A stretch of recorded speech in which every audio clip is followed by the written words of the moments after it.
Even got the gig for writing the P3O manual at the last refresh. So again, starting to do a bit more kind of feedback into the profession to really kind of raise the awareness of PMOs, what we do, and trying to get some consistency around people's understandings and some of the terminology, which is where I think an awful lot of the challenges kind of come from in the PMO context. And you know, we have this, we picked up some lovely words, the incongruous nomenclature of PMOs, which basically means there's a whole load of words that are used that are kind of inconsistently used across PMOs, and I recognise the fact that still happens in project management. But interestingly, we were talking just before we came into this session, and we were talking about kind of what do you tell people you do, and kind of most of us refer to project management at some point, because if you say PMOs, they go, pardon? So Lindsay and I were in a cafe in Manchester, and the barista asked us what PMO meant. And as Lindsay said, you know, we have to have some words that kind of describe what we do, but we usually relate it to project management. And if we do talk about PMOs, even with people who work in PMOs, there's still an awful lot of kind of words that are used to mean completely different things. So right from, as I said, the P, in terms of what does the P stand for, through to kind of the roles that we have in our organisation, and also the job titles that we get given in our organisation. So as Lindsay said, she comes, when she came out of working in a PMO, she set up a recruitment business for project managers and PMO people. And it's just a real challenge about actually from a recruitment perspective, either as a recruiter, an organisation who's trying to do some recruitment, or an individual who's trying to get a job in a PMO, because you apply for a job and you really, without kind of having a list of 25 questions, it's very difficult to ascertain what kind of job you're going for, and even though kind of you can have the same job title that has a range of different salaries, so it's very difficult to kind of ascertain where those kind of roles get to. So just kind of taking us through some of the things in terms of how we pitched some of the courses that we delivered and some of the thinking that we've been through. So typically we have this P, what does the P stand for? In terms of is it project, programme or portfolio? And we would think that's relatively straightforward until you realise that actually some programme officers aren't actually attached to a programme, they're actually a multiple project office. Yes? Or as P3O would call it, they're actually a whole portfolio office, because they look after all of the projects and programmes in either a division of the business or kind of one particular part of the business. So it's bad enough trying to get with the Ps, but then this kind of centre of excellence is also another aspect, and again has lots of different kind of names that are out there. And just kind of having a quick scan through some of the kind of the adverts that are out there, there are now, and some of the LinkedIn posts, there are now a whole range of acronyms that people are starting to use in and around PMOs. So we've got the Change Project Management Office, the Agile Project Management Office, the Virtual Project Management Office, and kind of everything kind of in between. And these are just the ones where there's an acronym, so there are lots of other terms that are used for working in project and programme offices.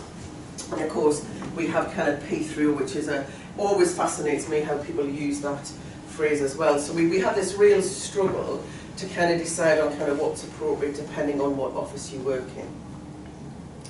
And some of the role names that we get given, you know, some of the roles that need to be taken in organisations, and so that just kind of, this is the set of roles from P3O. And even though we kind of have multiple roles, the job titles don't necessarily reflect that. So I might be the planning manager, but I actually might do a whole range of other aspects of all of the different roles that kind of sit there as well. And some of the roles, I always kind of, when we broke this out, it was really to cover off all of the different pieces of work that a PMO does, but there are very rarely, I mean, I was very fortunate to have a tools expert who worked for me, but in terms of kind of who has a communications and stakeholder engagement person as a full-time role, that's usually incorporated into some other role, or actually spread across every other role as well. So some of these are kind of more established than others. The other interesting thing is if you go onto JobServe. So I just went to JobServe and said, I just typed in the word PMO to see what jobs would come up when you typed in PMO, and it's something I have to say, I've never looked for a PMO job for a long time now, but I was just fascinated. So some of them kind of make a bit of sense, she says, trying to find one. So, and I said that. So IT infrastructure PMO manager made some kind of sense to me, yes? I'd be working in the IT infrastructure team and I would be the PMO for their projects, is how I've read this one. There was some other really ones. There was just like PMO, that was the job title. Yes, my job title is PMO, not a PMO anything, but PMO. We often talk about a project office of one, a POO. Yes, which is kind of probably how it feels when you're that project office of one. But that's how I read that you will be or will PMO if you apply for this job. So PMO analyst and planning lead, take care. This is a job that comes up a lot now. And I'm fascinated is that in smaller organisations, the chief exec's personal assistant ends up being the PMO. Because the chief exec is saying, actually, I've got my ops managers who are telling me what's happening, but there's a whole load of projects around the business. Can you tell me what's happening? So all of the fight, we had several years ago to say, PMO is not an admin role. We've actually got, this is becoming, and these are real job adverts that I found last night.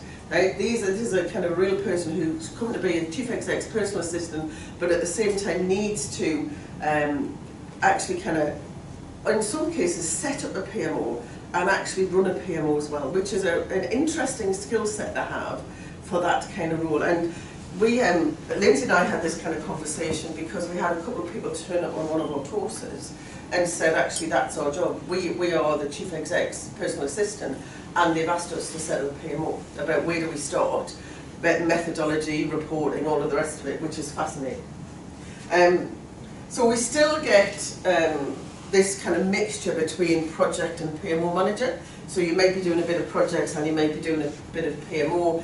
And interesting in terms of, am I a project manager, am I the PMO manager across other project managers, or am I just kind of doing some reporting on the other projects? It is also quite an interesting piece. PMO support manager. So does that mean I call my project office PMO support and I'm the manager of that function?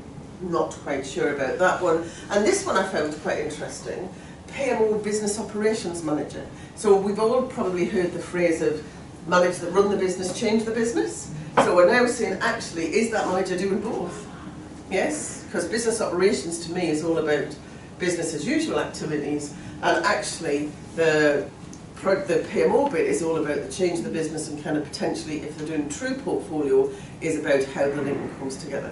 So we're in a whole range of kind of confusion and kind of using words that we're really struggling to understand. So hopefully kind of what we're trying to do in the work that we're doing and trying to kind of push the industry is to try and get some kind of consistency around how we use kind of some of the language around the certifications, but also around the kind of the skills and capability.